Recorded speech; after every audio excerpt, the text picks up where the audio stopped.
যে কোনো নির্বাচিত সরকার অনির্বাচিত সরকারের চেয়ে ভালো, মন্তব্য মির্জা ফখরুলের। ন্যূনতম সংস্কার করে নির্বাচন দাবি।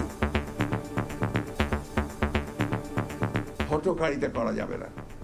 অতি বিপ্লবী কোনো চিন্তা ভাবনা নিয়ে সমাজে আরো অস্থিরতা সৃষ্টি করাটা বোধহয় সঠিক হবে। আমাকে অনেকে ভুল বোঝে যে আপনি তো নির্বাচন করেন কেন। কারণটা হচ্ছে একটাই, যে কোনো নির্বাচিত সরকার কিন্তু একটা অনির্বাচিত সরকারের চেয়ে ভালো। বিএনপি যদি 300 সিটের মধ্যে 200 সিটও পায়, আমরা কিন্তু একটা সরকার গঠন করব না, আমরা জাতীয় সরকার গঠন করব।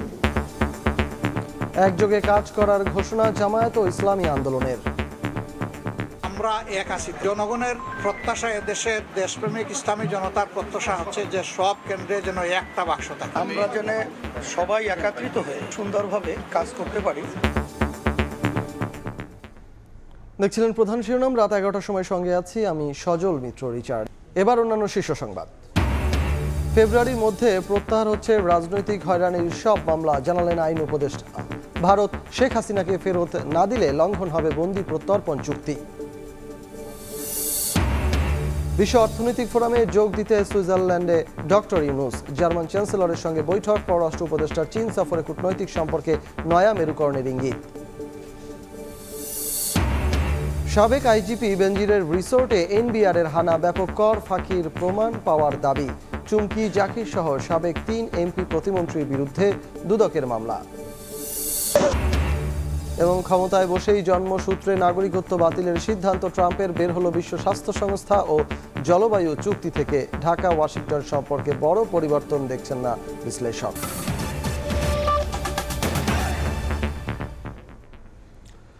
যে কোনো অনির্বাচিত সরকারের চেয়ে নির্বাচিত সরকার ভালো, এমন মন্তব্য করে বিএনপি মহাসচিব মির্জা ফখরুল ইসলাম আলমগীর বলেছেন, অতি বিপ্লবী না হয়ে দেশের ক্লান্তিকালে সবাইকে ধৈর্য ধরতে হবে। এদিকে সংকট সমাধানে ভোটের মাধ্যমে নির্বাচিত সরকারের হাতে ক্ষমতা হস্তান্তরের আহ্বান জানিয়েছেন দলটির স্থায়ী কমিটির সদস্য আমির খসরু মাহমুদ চৌধুরী। শহীদ রাষ্ট্রপতি জিয়াউর রহমানের 89তম জন্মবার্ষিকী ও সংগঠনের 12তম প্রতিষ্ঠাবার্ষিকী উপলক্ষে জাতীয় প্রেস ক্লাবে গ্রন্থ আড্ডার আয়োজন করে জিয়া স্মৃতি পাঠাগার। অনুষ্ঠানে প্রধান অতিথি হিসেবে যোগ দেন বিএনপি মহাসচিব মির্জা ফখরুল ইসলাম আলমগীর। এ সময় তিনি বলেন, এতদিনের জঞ্জাল হুট করেই শেষ হবে না, তাই সবাইকে ধৈর্য ধরার আহ্বান জানান বিএনপি মহাসচিব। হঠকারিতা করা যাবে না। অতি বিপ্লবী কোনো চিন্তা ভাবনা নিয়ে সমাজে আরো অস্থিরতা বা একটা চরম একটা পরিস্থিতি সৃষ্টি করাটা বোধহয় সঠিক হবে না। এখন যে অস্থিরতা বিরাজ করছে, আমাদেরকে ধৈর্য ধরে পা ফেলতে হবে। সংস্কার কমিশনের প্রতিবেদন নিয়ে আশাবাদ ব্যক্ত করে মির্জা ফখরুল বলেন, নির্বাচনের কোনো বিকল্প নেই, তবে তার আগে ন্যূনতম সংস্কার চায় বিএনপি। আমাকে অনেকে ভুল বোঝে যে আপনি তো নির্বাচন করেন কেন। এখানে নির্বাচন বলার কারণটা হচ্ছে একটাই, যে কোনো নির্বাচিত সরকার কিন্তু একটা অনির্বাচিত সরকারের চেয়ে ভালো। নির্বাচনটা হলে এই সমস্যাগুলো চলে যাবে। এখনই করে ফেলতে হবে তা তো বলছি না, ন্যূনতম যে সংস্কারটা প্রয়োজন সেটা করে নিয়ে নির্বাচিত করলে সমস্যাটা অনেকটা সমাধান হবে। একই দিন দুপুরে যশোরে মতবিনিময় সভায় প্রধান অতিথির বক্তব্যে বিএনপির স্থায়ী কমিটির সদস্য আমির খসরু মাহমুদ চৌধুরী বলেন, তারা 200 আসনে জয়ী হলেও এককভাবে নয়, গঠন করা হবে জাতীয় সরকার। আগামী দিনে বিএনপি যদি 300 সিটের মধ্যে 200 সিটও পায়, আমরা কিন্তু একটা সরকার গঠন করব না, আমরা জাতীয় সরকার গঠন করব। আপনি জনগণের মতামত, জনগণের ম্যান্ডেট ছাড়া তো সংস্কার করলে সেই সংস্কার তো কালকে আজকে ফেলে দেবে। বিএনপিকে সংস্কারের ব্যাপারে কারো কাছ থেকে সবক দেওয়ার দরকার হবে না ইনশাআল্লাহ। আমির খসরু বলেন, সংকট সমাধানে দ্রুত নির্বাচন দিয়ে নির্বাচিত সরকারের হাতে ক্ষমতা হস্তান্তর করতে হবে। যুগপৎ আন্দোলনে আহমেদ সালেহিন, সময় সংবাদ, ঢাকা। একযোগে কাজ করার ঘোষণা দিয়েছে জামায়াতে ইসলামী ও ইসলামী আন্দোলন। বরিশালে চরমোনাই পীরের বাড়িতে 2 দলের আমিরের সাক্ষাৎ শেষে সংস্কারের পর নির্বাচন দেওয়ার দাবি জানান। এদিকে নগরীতে কর্মী সমাবেশে জামায়াত আমির বলেন, আওয়ামী লীগ কোনো রাজনৈতিক দল নয়, গণহত্যাকারী সিন্ডিকেট।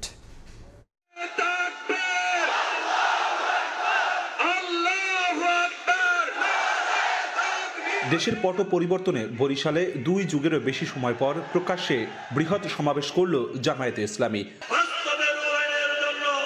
মঙ্গলবার বিকেলে জেলা ও মহানগরের বিভিন্ন এলাকা থেকে দলে দলে নেতাকর্মীরা যোগ দেন কেন্দ্রীয় হেমায়েতুদ্দিন ঈদগাহ ময়দানে। বাংলাদেশের মানুষ একেবারেই বৈষম্য চায় না।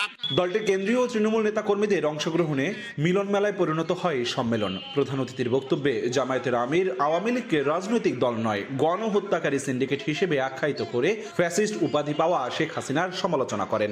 তারা ক্ষমতার রাক্ষস, তারা অর্থের রাক্ষস। রাজনীতির নাম যদি গণহত্যা হয় তাহলে এমন দল বাংলাদেশের জনগণ বরদাস্ত করবে না।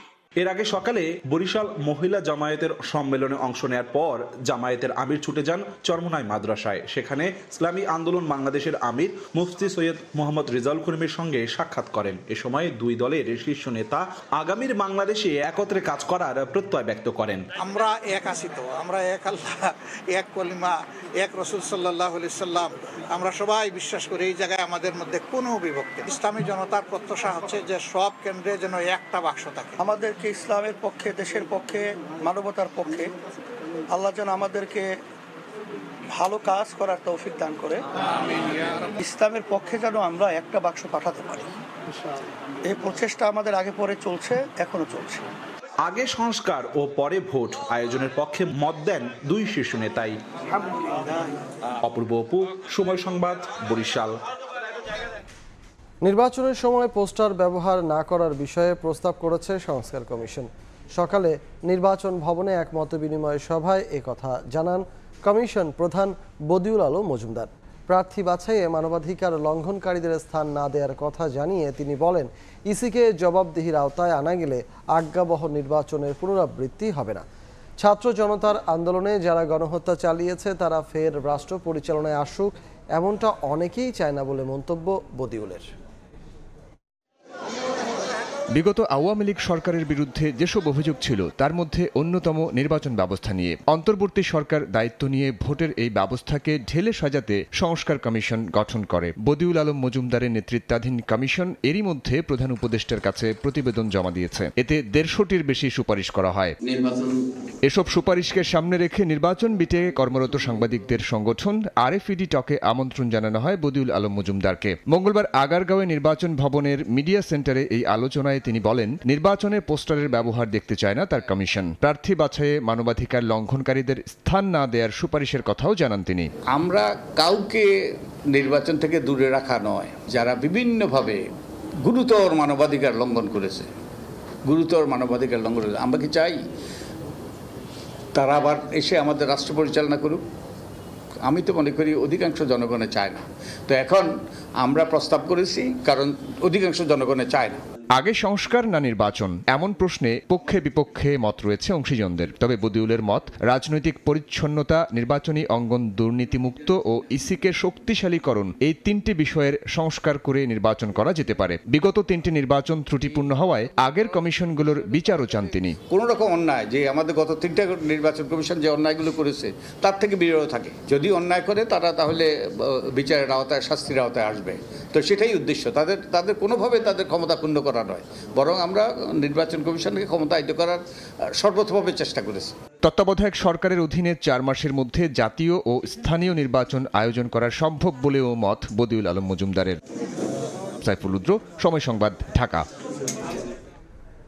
এক সপ্তাহের মধ্যে 2500 সহ ফেব্রুয়ারির মধ্যেই রাজনৈতিক হয়রানিমূলক সব মামলা প্রত্যাহার করা হবে।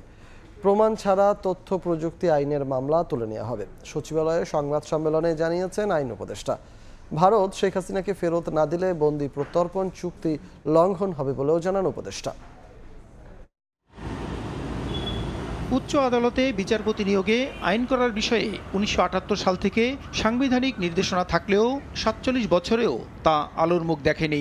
গত 5 আগস্ট রাজনৈতিক পট পরিবর্তনের পর বিষয়টি নতুন করে আলোচনায় আসে এবং আইন করার উদ্যোগ নেয় অন্তর্বর্তী সরকার। উচ্চ আদালতের বিচারক নিয়োগে অধ্যাদেশ জারি হয়েছে উল্লেখ করে মঙ্গলবার সচিবালয়ে আইন, বিচার ও সংসদ বিষয়ক উপদেষ্টা ডক্টর আসিফ নজরুল জানালেন, বিচারপতি নিয়োগে 6 সদস্যের একটি সুপ্রিম জুডিশিয়াল অ্যাপয়েন্টমেন্ট কাউন্সিল গঠন করা হবে। উচ্চ আদালতে বিচারক নিয়োগের জন্য একটা কাউন্সিলের প্রস্তাব করা হয়েছে। এই কাউন্সিল হচ্ছে প্রধান বিচারপতির নেতৃত্বে। কাউন্সিল প্রাথমিক যাচাই বাছাই করার পর ওনারা ইন্টারভিউ নেবেন। সো একটা স্বচ্ছ এবং একটা জবাবদিহিমূলক প্রক্রিয়ার মাধ্যমে উচ্চ আদালতের বিচারকরা নিয়োগ হবেন। দেশের 25 জেলায় আওয়ামী লীগ সরকার আমলে করা 2500 গায়েবী মামলা চিহ্নিত হয়েছে জানিয়ে উপদেষ্টা বলেন, আগামী এক সপ্তাহের মধ্যে এসব মামলা এবং ফেব্রুয়ারির মধ্যে সারা দেশের রাজনৈতিক হয়রানিমূলক মামলা প্রত্যাহার করা হবে। সাইবার সিকিউরিটি আইনের অধীনে থাকা সব মামলাও প্রত্যাহারের কথা জানান তিনি। সাইবার সিকিউরিটি আইনে যে মামলাগুলো হয়েছে সেই মামলাগুলো আমরা উইথড্র করে ফেলার প্রক্রিয়া শুরু করেছি। সাইবার সিকিউরিটি আইন যেটা আছে সেটার সংশোধন অথবা বাতিল এই ব্যাপারে তথ্য প্রযুক্তি মন্ত্রণালয় সিদ্ধান্ত গ্রহণ করবে। 2500-এরও বেশি মামলাকে রাজনৈতিক হয়রানিমূলক মামলা হিসাবে বা গায়েবী মামলা হিসাবে চিহ্নিত করতে পেরেছি। আগামী 7 দিনের মধ্যে মামলাগুলো প্রত্যাহার করার উদ্যোগ নেওয়া হবে। আমরা ফেব্রুয়ারির মধ্যে গায়েবী মামলা প্রত্যাহারের কাজ সম্পন্ন করতে পারব। জুলাই আগস্ট আন্দোলনকে কেন্দ্র করে গণহত্যার বিচার এবং আগামী নির্বাচন আয়োজন সাংঘর্ষিক বিষয় হবে না জানিয়ে আইন উপদেষ্টা বলেন, বিচার কাজের জন্য প্রয়োজনে দ্বিতীয় ট্রাইব্যুনাল গঠন করা হবে। ইন্টারপোলের মাধ্যমে রেড অ্যালার্ট জারি করা হয়েছে জানিয়ে উপদেষ্টা বলেন, ভারত শেখ হাসিনাকে ফেরত না দিলে বন্দি প্রত্যর্পণ চুক্তি লঙ্ঘন হবে। প্রত্যর্পণের জন্য চিঠি লিখেছি। চিঠি লেখার পর ভারত যদি শেখ হাসিনাকে প্রত্যর্পণ না করে তাহলে এটা বাংলাদেশের সাথে ভারতের যে প্রত্যর্পণ চুক্তি সেটা সুস্পষ্ট লঙ্ঘন হবে। রেড অ্যালার্ট জারি করা হয়েছে ইন্টারপোলের মাধ্যমে। আমাদের যা যা করণীয় আছে আমরা করে যাচ্ছি। সংবিধানের সঙ্গে সাংঘর্ষিক হয় এমন কোনো বিষয়ে অন্তর্বর্তী সরকার সংস্কারের উদ্যোগ নেবে না বলেও জানান আইন উপদেষ্টা। দ্রুততম সময়ের মধ্যে আমাদের প্রসূন আশিস, সময় সংবাদ, ঢাকা। তথ্য প্রযুক্তি কাজে লাগিয়ে জুলাই গণহত্যায় জড়িতদের চিহ্নিত করা হবে। রংপুরে জুলাই আন্দোলনের শহীদদের হত্যার ঘটনাস্থল পরিদর্শন শেষে সাংবাদিকদের কথা জানায় আন্তর্জাতিক অপরাধ ট্রাইব্যুনালের প্রতিনিধি দল। তদন্ত শেষে শুধুমাত্র জড়িতদের বিষয়েই ব্যবস্থা নেওয়ার কথাও জানান তারা। রংপুরের দ্বিতীয় দিনের মতো জুলাই গণহত্যার তদন্তে আন্তর্জাতিক অপরাধ ট্রাইব্যুনালের প্রতিনিধি দল মঙ্গলবার সকাল 11টায় রংপুর সিটি বাজার, রাজা Rammohan Roy market, city park market সহ আশপাশের এলাকা পরিদর্শন করেন ট্রাইব্যুনালের সদস্যরা। ঘটনার স্কেচ ম্যাপ তৈরি সহ নানা তথ্য উপাত্ত সংগ্রহ করে দলটি। কথা বলেন শহীদ পরিবারের সদস্য ও প্রত্যক্ষদর্শীদের সঙ্গেও। আন্তর্জাতিক অপরাধ ট্রাইব্যুনালের কাছে আমরা একটাই আশা করি যে ওনারা সঠিক তদন্ত করবে এবং সঠিক বিচারটাই আমরা চাই। আমরা চাই সুস্থ সুন্দরভাবে যেন বিচার পাই। আমরা এটাই প্রত্যাশা করতেছি। এই ইতিহাস যেন বিকৃত না হয়, ইতিহাস যেন সবার মাঝে চলে যায়, আমি এটাই চাই। ট্রাইব্যুনালের প্রসিকিউটররা জানান, আন্তর্জাতিক মান ঠিক রাখতে ডিজিটাল মাধ্যমে তদন্ত করা হচ্ছে সব হত্যার ঘটনা। একই সঙ্গে নিরপরাধ মানুষ যেন শাস্তি না পায় সে বিষয়েও তৎপর ট্রাইব্যুনাল। বাদী, বিবাদী এবং যিনি মৃত্যুবরণ করেছেন তার প্রত্যেকটা ডিজিটাল ফুটপ্রিন্ট বিজ্ঞ আদালতে আমরা প্রেরণ করব এবং এটা যাতে আন্তর্জাতিকভাবে আমাদের এই বিচার যাতে অত্যন্ত পরিষ্কারভাবে ট্রান্সপারেন্টলি প্রতিষ্ঠিত হয়। কারো বিরুদ্ধেই মামলা এসেছে সাথে সাথে ব্যবস্থা নিব এমনটা না। আর যদি ভুল হয়ে থাকে সেটা সংশ্লিষ্ট তদন্ত কর্মকর্তা নিষ্ঠার সাথেই তদন্ত যাতে করে আমরা সেই ব্যাপারে তারা আমাদের হেল্প চাইলে আমরা করব। জুলাই বিপ্লবে প্রতিটি হত্যাকাণ্ডের সুষ্ঠু তদন্তের মাধ্যমে সঠিক বিচার নিশ্চিত হবে আন্তর্জাতিক অপরাধ ট্রাইব্যুনালের কাছে, এমনটাই প্রত্যাশা শহীদ পরিবারের সদস্যদের। আব্দুর রশিদ জীবন, সময় সংবাদ, রংপুর। গোপালগঞ্জের সাবেক আইজিপি বেনজির আহমেদের সাভানা ইকো রিসোর্টে অভিযান চালিয়ে বিশাল অঙ্কের কর ফাঁকির প্রমাণ পেয়েছে এনবিআরের গোয়েন্দারা। তথ্য বিবরণীর মিল না থাকায় মামলা করা হবে বলে জানান কর্মকর্তারা। দেশ ছেড়ে পালানোর পর সাবেক আইজিপি বেনজির আহমেদের অপরাধ অনুসন্ধানে মাঠে আইন শৃঙ্খলা রক্ষা বাহিনী। এরই ধারাবাহিকতায় মঙ্গলবার গোপালগঞ্জে তার সাভানা ইকো রিসোর্টে অভিযানে যায় জাতীয় রাজস্ব বোর্ড। অভিযোগ রয়েছে 621 বিঘার উপরে সুবিস্তৃত বিলাসবহুল এই রিসোর্ট ক্ষমতার অপব্যবহার করে গড়ে তুলেছিলেন পুলিশের সাবেক মহাপরিদর্শক। সাম্রাজ্য গড়তে স্থানীয় বাসিন্দাদের জমি দখল থেকে শুরু করে সব পথে হেঁটেছেন তিনি। অভিযোগের সত্যতা যাচাইয়ে জাতীয় রাজস্ব বোর্ডের গোয়েন্দা সংস্থার 15 সদস্যের প্রতিনিধি দল সরজমিনে রিসোর্টটি ঘুরে দেখেন। বেশ কয়েকটি হার্ড ডিস্ক ও বিপুল সংখ্যক নথিপত্র যাচাই বাছাই করে তারা জানান বিপুল অঙ্কের রাজস্ব ফাঁকির প্রমাণ পাওয়া গেছে। তদন্ত এবং অনুসন্ধানের মাধ্যমে আমরা সুনির্দিষ্ট কিছু কর ফাঁকির তথ্য পেয়েছি। সব ডিপার্টমেন্টের থেকে সুনির্দিষ্ট করে ভ্যালুয়েশন তথ্য পাওয়ার পরে আমরা বলতে পারবো যে কর ফাঁকির পরিমাণটা এক্স্যাক্টলি কত। রিসোর্ট ও অন্যান্য স্থাপনা মিলে এই এলাকায় 1400 বিঘা জমি বেনজিরের দখলে রয়েছে বলে জানা গেছে। এসব সম্পত্তির খোঁজ করতে এমন অভিযান অব্যাহত থাকবে বলেও জানান কর্মকর্তারা। এখানে সিভিল কনস্ট্রাকশনে কি পরিমাণ ব্যয় হয়েছে, ল্যান্ড পারচেজে কি পরিমাণ ব্যয় হয়েছে সেটা সংশ্লিষ্ট দপ্তরগুলো আরো ভালো বলতে পারবে।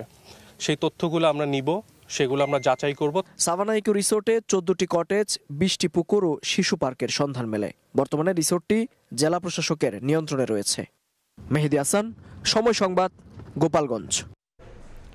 অবৈধ সম্পদ অর্জনের অভিযোগে সাবেক প্রতিমন্ত্রী জাকির হোসেন, মেহের আফরোজ চুমকি ও সাবেক এমপি সরওয়ার জাহানের বিরুদ্ধে মামলা করেছে দুদক। এদিকে সাবেক আইনমন্ত্রী আনিসুল হকের আয়কর নথি এবং সাবেক এমপি নাইমুর রহমান দুর্জয়ের সম্পদ ও ব্যাংক হিসাব জব্দের নির্দেশ দিয়েছেন আদালত। সরকারি আমলা থেকে শুরু করে রাষ্ট্রীয় গুরুত্বপূর্ণ ব্যক্তিদের সিল স্বাক্ষর জাল করে হাতিয়েছেন অর্থ। এমন অভিযোগে মঙ্গলবার সরকারি আবাসন পরিদপ্তরের উচ্চমান সহকারীকে গ্রেফতার করেছে দুদক। এদিন ঘুষ বাণিজ্যের অভিযোগ ওঠা সাবেক প্রাথমিক ও গণশিক্ষা প্রতিমন্ত্রী জাকির হোসেনের বিরুদ্ধে মামলা করেছে দুদক। তার বিরুদ্ধে 12 কোটি টাকার অবৈধ সম্পদ ও 30 কোটি টাকার সন্দেহজনক লেনদেনের প্রমাণ পাওয়ার কথা জানিয়েছে সংস্থাটি। অর্থ বা সম্পত্তির অবৈধ উৎস গোপন ও আড়াল করার উদ্দেশ্যে হস্তান্তর, স্থানান্তর এবং রূপান্তরের অপরাধে দুর্নীতি দমন কমিশন আইন 2004 সংশ্লিষ্ট ধারায় আরও একটি মামলা রুজু করা হয়েছে। মহিলা ও শিশু বিষয়ক মন্ত্রণালয়ে লুটপাটের অভিযোগে মামলা হয়েছে সাবেক প্রতিমন্ত্রী মেহের আফরোজ চুমকির বিরুদ্ধে। 5 কোটি টাকার অবৈধ সম্পদ ও 22 কোটি টাকার সন্দেহজনক লেনদেনের অভিযোগ আনা হয়েছে। মামলার জালে জড়িয়েছেন কুষ্টিয়া 1 আসনের সাবেক এমপি সরওয়ার জাহান ও তার স্ত্রীও।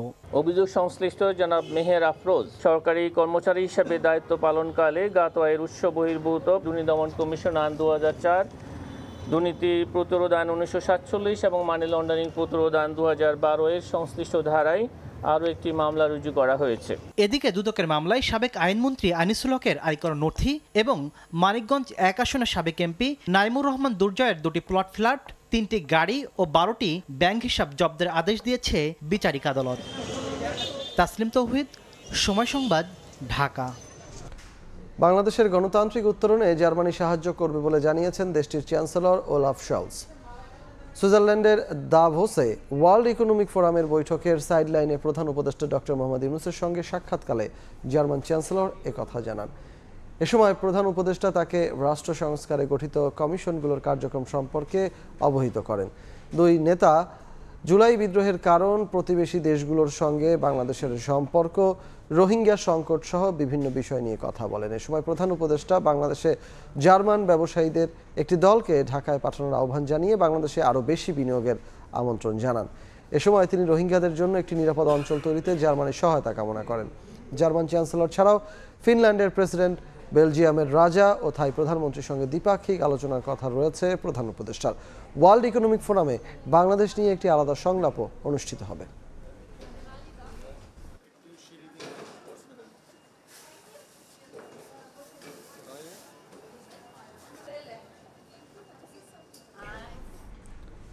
প্রথম দ্বিপক্ষীয় সফরে চীন গেলেন পররাষ্ট্র উপদেষ্টা মোহাম্মদ তৌহিদ হোসেন। একে বাংলাদেশের কূটনৈতিক সম্পর্কে নতুন মেরুকরণ হিসেবে দেখছেন বিশ্লেষকরা। এছাড়া মার্চে ডক্টর ইউনূসের চীন সফরের বিষয়েও বেশ আগ্রহী বেইজিং। বিশ্লেষকরা মনে করেন এর মধ্য দিয়ে দ্বিপাক্ষিক সম্পর্কের ধারাবাহিকতা স্বাভাবিক পথে এগিয়ে নেয়ার বার্তা দিচ্ছে চীন। ফারুক ভুঁইয়া রবিনের রিপোর্ট। 50 বছর পার হতে যাচ্ছে ঢাকা বেইজিং কূটনৈতিক সম্পর্কের ধারাবাহিকতা বজায় রাখার পাশাপাশি তা আরও জোরদারের ব্যাপারে এরই মধ্যে অবস্থান স্পষ্ট করেছে বেইজিং। সবশেষ রোববার পররাষ্ট্র উপদেষ্টার সঙ্গে বৈঠকে সম্পর্কের গভীরতা বাড়ানোর বার্তা দেন ঢাকায় নিযুক্ত চীনা রাষ্ট্রদূত। পরদিন সোমবার পররাষ্ট্র উপদেষ্টা হিসেবে নিজের প্রথম দ্বিপাক্ষিক সফরে বেইজিং যান তৌহিদ হোসেন। বিশ্লেষকরা মনে করেন বাংলাদেশে চীনের বিনিয়োগ, বিভিন্ন প্রকল্প আর দ্বিপাক্ষিক সম্পর্ক স্বাভাবিক গতিতে এগিয়ে নিতে ভূমিকা রাখবে এই সফর। সামগ্রিক প্রেক্ষাপটে এই ভিজিটটা একটা ইম্পর্টেন্ট টাইম এবং ইম্পর্টেন্ট ক্রুশাল কনজেক্টর সময় হচ্ছে আর লোন বা অ্যাসিস্ট্যান্স যেই প্রোগ্রাম প্রজেক্টস যেগুলা একটা সুযোগ থাকবে এগুলা নিয়ে আলাপ আলোচনা করার। চীনও গতানুগতিক সম্পর্ক রাখবে, আলোচনা জানতে চাইবে, কিন্তু বড় আকারে যেই সম্পর্ক তৈরি হয়, নতুন ধরনের যে ইনভেস্টমেন্ট যদি বলি, নতুন ধরনের কোনো প্রজেক্টে হাত দেওয়া, সেই বিষয়গুলো আমার মনে হয় চীনও চাইবে যে একটা নির্বাচিত সরকারের সাথে করতে। এদিকে আগামী মার্চে বেজিংয়ে 25 দেশের জোট ওয়াও ফোরাম ফর এশিয়ার সম্মেলনে যোগ দিতে প্রধান উপদেষ্টাকে আমন্ত্রণ জানিয়েছে চীন। ডক্টর ইউনূসের উপস্থিতি নিশ্চিতে বেশ আগ্রহী বেইজিং, যা দ্বিপাক্ষিক সম্পর্কের ক্ষেত্রে তাৎপর্যপূর্ণ বলে মনে করছেন বিশ্লেষকরা। ইউজুয়ালি এটা একটা হাই প্রোফাইল ইভেন্ট। অবশ্যই এই ফোরামটা will give an opportunity and a platform to interact with the leaders. প্রথম দ্বিপক্ষীয় সরকারি সফরে পররাষ্ট্র উপদেষ্টার চীন যাত্রা বাংলাদেশের আঞ্চলিক কূটনীতিতে ভারসাম্য আনার ইঙ্গিত বলে মনে করেন বিশ্লেষকরা। সব দিক দিয়ে তো দেখেই আমাদের একটা ভারসাম্য নীতি। ফারুক ভিয়া, রবিন, সময় সংবাদ, ঢাকা। যুক্তরাষ্ট্রের 47তম প্রেসিডেন্ট হিসেবে দায়িত্ব নিয়ে নির্বাহী আদেশের ঝড় তুললেন ডোনাল্ড ট্রাম্প। বাইডেনের আমলের 78টি নির্বাহী আদেশ বাতিল করেছেন তিনি। জন্মসূত্রে নাগরিকত্ব বাতিলের সিদ্ধান্ত নেওয়ার কথা জানিয়েছেন তিনি। প্যারিস জলবায়ু চুক্তি ও বিশ্ব স্বাস্থ্য সংস্থা থেকে যুক্তরাষ্ট্রকে প্রত্যাহার করেছেন নতুন মার্কিন president. First item that President Trump is signing is the rescission of 78 Biden-era executive actions, executive orders, presidential memoranda. মার্কিন মসনদে বসেই নির্বাহী আদেশের ঝড় বইয়ে দিলেন ডোনাল্ড ট্রাম্প। 47তম প্রেসিডেন্ট হিসেবে শপথ নেয়ার পর ক্যাপিটল হিলের ওয়ান অ্যারিনায় হাজারো মানুষের সামনে একের পর এক গুরুত্বপূর্ণ নির্বাহী আদেশে সই করেন তিনি। শুরুতেই বাতিল করেন বিদায়ী প্রেসিডেন্ট বাইডেনের আমলের 78টি নির্বাহী আদেশ। এর মধ্যে ফিলিস্তিনের পশ্চিম তীরে দখলদার ইসরায়েলিদের ওপর দেয়া নিষেধাজ্ঞার বিষয়টি রয়েছে। গেল নির্বাচনে অংশগ্রহণের পর থেকেই অভিবাসন ইস্যুতে কঠোর অবস্থানে ছিলেন ট্রাম্প। যেমন কথা তেমন কাজ। ওভাল অফিসের দায়িত্ব নিয়েই যুক্তরাষ্ট্র মেক্সিকো সীমান্তে জরুরি অবস্থা জারি করেন তিনি। 2021 সালের 6 জানুয়ারি ক্যাপিটল হিলে দাঙ্গার ঘটনায় অভিযুক্ত 1,500-এর বেশি মানুষকে সাধারণ ক্ষমার আদেশও এদিন সই করেন মার্কিন প্রেসিডেন্ট। বাতিল করে দেন এ সংক্রান্ত সব মামলা। আগেই প্রতিশ্রুতি দেয়া প্যারিস জলবায়ু চুক্তি থেকে বেরিয়ে যাবার নির্বাহী আদেশ দিয়েছেন ট্রাম্প। বিশ্ব স্বাস্থ্য সংস্থা থেকে যুক্তরাষ্ট্রকে প্রত্যাহার করে নিচ্ছেন তিনি। তার এই সিদ্ধান্ত বিশ্বব্যাপী স্বাস্থ্য খাতে যুক্তরাষ্ট্রের অবস্থানকে দুর্বল করার পাশাপাশি পরবর্তীতে কোনো মহামারীর বিরুদ্ধে লড়াইকে আরও কঠিন করে তুলবে বলে মনে করছেন জনস্বাস্থ্য বিশেষজ্ঞরা। ওয়ান অ্যারিনায় সমর্থকদের করতালির মধ্যে জনপ্রিয় ভিডিও শেয়ারিং অ্যাপ টিকটক নিষিদ্ধের সময়সীমা বাড়ানোর আদেশ দেন ট্রাম্প। রাইসা জান্নাত, সময় সংবাদ। দুর্বল অর্থনীতির দোহাই দিয়ে বারবার শিক্ষা খাতকে অবহেলা করেছে, আর এতেই ফ্যাসিস্ট সরকারের স্বার্থ নিহিত ছিল বলে অভিযোগ করেছে সমাজতান্ত্রিক ছাত্র ফ্রন্ট। দুপুরে ঢাকা বিশ্ববিদ্যালয়ের রাজু ভাস্কর্যের সামনে সংগঠনটির 41তম প্রতিষ্ঠা বার্ষিকীতে শিক্ষা সংস্কার কমিশন গঠনের আহ্বানে একথা বলা হয়। নেতারা বলেন, 24-এর গণ অভ্যুত্থান শিখিয়ে দেয় লড়াই করে অধিকার আদায় করতে হয়। তরুণ প্রজন্মের উদ্দেশ্যে তারা বলেন, নিজেকে রাজনীতির বাইরে রেখে স্বার্থ চিন্তায় মগ্ন থেকে কখনো দেশ ও জাতির কল্যাণ সাধিত হয় না। আমরা শোষণ বৈষম্যহীন রাষ্ট্র চাই, আমরা বৈষম্যহীন শিক্ষা ব্যবস্থা চাই। আমরা বললাম, কিন্তু রাষ্ট্রের পক্ষ থেকে এখন পর্যন্ত আমরা কোনো রকম উদ্যোগ আয়োজন দেখছি না। শিক্ষা মানুষের মধ্যে যে সত্যানুসন্ধানী মন তৈরি করে, এই মন ধ্বংস করে দাও, চরিত্র ধ্বংস করে দাও, যুবক তরুণদেরকে নষ্ট করে দাও। এটাই ছিল সমস্ত শাসক গোষ্ঠীর চাওয়া। তরঙ্গ নিলাম, পরীক্ষামূলক সেবা চালু, সবশেষ নীতিমালা প্রণয়ন করে লাইসেন্স হস্তান্তর। এত কিছু করেও দেশে 5G সেবা কবে চালু হবে তা জানাতে পারছে না বিটিআরসি। নিয়ন্ত্রক সংস্থার চেয়ারম্যানের জবাব, দ্রুত গতির এই সেবা চালু করতে কাজ চলছে। সম্প্রতি ব্রডব্যান্ড ও মোবাইল ইন্টারনেটে সম্পূরক শুল্ক আরোপ নিয়েও কোনো মন্তব্য করেনি তিনি। বিকেলে আগারগাঁওয়ে বিটিআরসি মিলনায়তনে টেলিকম খাত সংস্কার নিয়ে গণমাধ্যমের সঙ্গে কথা বলেন নিয়ন্ত্রক সংস্থার চেয়ারম্যান। 2018 সালে প্রথম পঞ্চম প্রজন্মের টেলিকম সেবা 5G'র পরীক্ষা চালায় বাংলাদেশ। এর 3 বছর পর দেশের 6টি স্থানে পরীক্ষামূলক সেবা চালু করে টেলিটক। গ্রাহকদের 5G সেবা দিতে 2022 সালের মার্চে 123 কোটি মার্কিন ডলারে 190 মেগাহার্টজ তরঙ্গ কেনে 4 মোবাইল অপারেটর। 2023 সালের ডিসেম্বরে বাণিজ্যিকভাবে সেবা চালুর লক্ষ্য নির্ধারণ করে 2024 সালে এসে লাইসেন্সিং নীতিমালা প্রকাশ এবং মোবাইল অপারেটরদের লাইসেন্স দেয়া হয়। এই অবস্থায় মঙ্গলবার টেলিকম খাত সংস্কার নিয়ে বিটিআরসি মিলনায়তনে এক সংবাদ সম্মেলনে 5G সেবা পেতে আর কতদিন অপেক্ষা করতে হবে গ্রাহককে নিয়ন্ত্রক সংস্থার চেয়ারম্যানের কাছে তা জানতে চাওয়া হয়। আপনি যদি আমাকে জিজ্ঞেস করেন হোয়াট ইজ দ্য টাইমলাইন, আমি এই মুহূর্তে আপনাদেরকে একটা টাইমলাইন দিতে পারবো না। যে কবে 5G চালু করব না করব, কিন্তু এইটা কিভাবে করে কখন চালু করা যায় এটা নিয়ে আমরা কাজ করছি। সংবাদ সম্মেলনে ইন্টারনেটের দাম আরও কমা উচিত বলে মন্তব্য করেন বিটিআরসি চেয়ারম্যান। এ সময় দাম কমানোর পরিবর্তে ব্রডব্যান্ড ও মোবাইল ইন্টারনেটে সম্প্রতি এনবিআর এর সম্পূরক শুল্ক বসানোর বিষয়ে নিয়ন্ত্রক সংস্থার দৃষ্টি আকর্ষণ করা হয়, তবে কোনো মন্তব্য করেননি বিটিআরসি চেয়ারম্যান। ট্যাক্স ভ্যাটের যেটা কথা বললেন, এই ট্যাক্স ভ্যাট রেগুলেটরের দায়িত্ব না, এটা সরকারের দায়িত্ব, এটা সরকার ভালো বুঝবেন। এ সময় টেলিকম খাতে মধ্যস্বত্বভোগীদের দৌরাত্ম্য বন্ধের ব্যবস্থা রেখে আগামী মার্চের মধ্যে গ্রাহক বান্ধব নীতিমালা তৈরির আশা প্রকাশ করেন বিটিআরসির চেয়ারম্যান। লাইসেন্সিং এর অবস্থায় যে অনেক স্বজনপ্রীতি বা ইত্যাদিতে শুভ খান, সময় সংবাদ, ঢাকা। প্রতিদিনই কক্সবাজার সমুদ্র সৈকতে ভেসে আসছে মৃত কাছিম। 2 সপ্তাহে মারা গেছে 50টিরও বেশি কাছিম। স্থানীয়দের অভিযোগ, মাছ ধরার সময় জেলের জালে ধরা পড়ে এসব জলচর প্রাণী।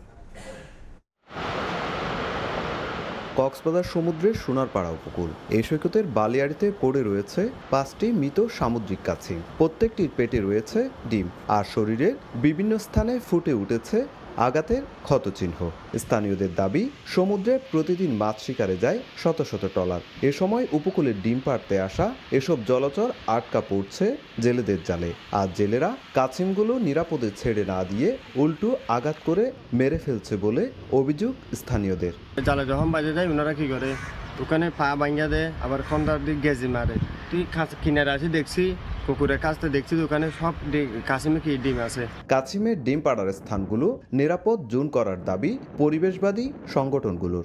নির্দিষ্ট জায়গায় যেখানে কাছিমে এসে প্রতিনিয়ত ডিম পাড়ে, ওই জায়গাতে আমরা যদি একটি কাঁটাতারের বেড়া দিয়ে বা একটা নিরাপদ জোন ঘোষণা করতে পারি, তাহলে আমার মনে সবচেয়ে ভালো হবে। গেল 1 মাসে কক্সবাজার সমুদ্র উপকূলে জীবিত 10টি কাছিম থেকে সংগ্রহ করা হয় 1710টি ডিম।